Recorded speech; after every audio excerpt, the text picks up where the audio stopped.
جنتين لأحدهما جنتين من أعناب وحففناهما بنخل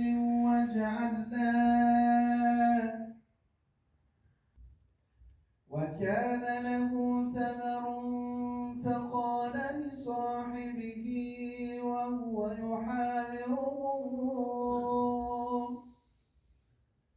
وهو يحاوره أنا أكثر منك مالا وأعز نفرا ودخل جنته وهو ظالم لنفسه قال ما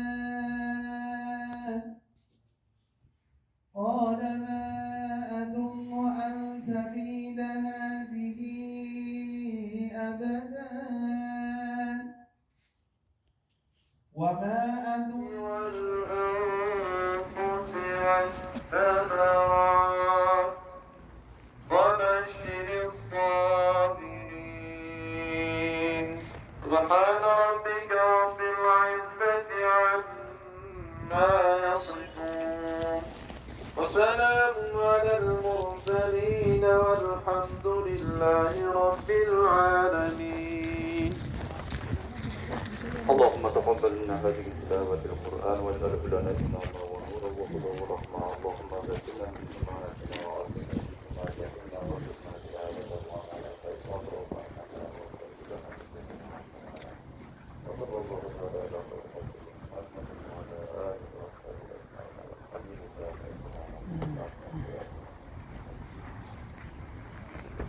ربنا آتنا في الدنيا حسنة وفي الآخرة حسنة وقنا عذاب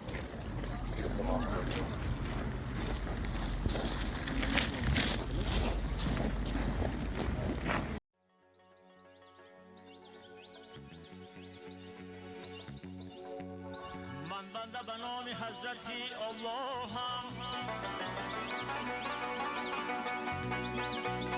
گوینده لا اله الا الله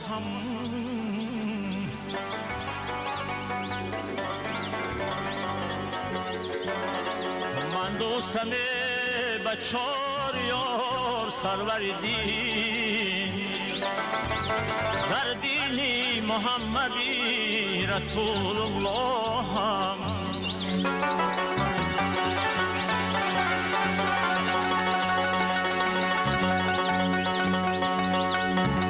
مکانی نازنینان جهان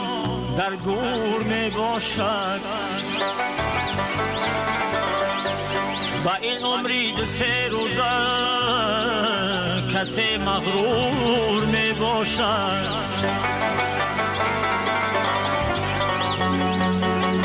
اگر مردی خدا جویی بیرم در گوشه بیشی کسی که او خدا جوی شد زی مردم دور می باشد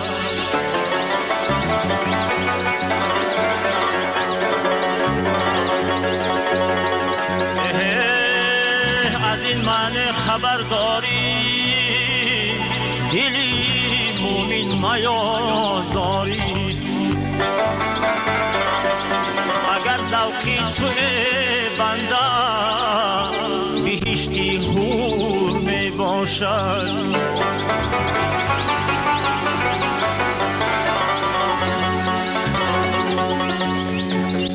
همه رفتن از این عالم مدار نزد جامی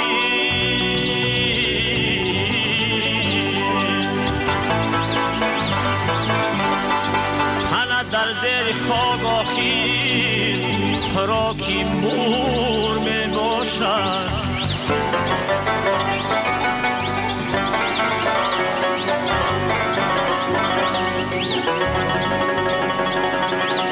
با قبرستان گذر کردم کم و بیش دیدم قبر دولتمند و درویش نه درویش سرش به خاک بی کفن ماند، نه دولتمند بود از یک کفن بیش.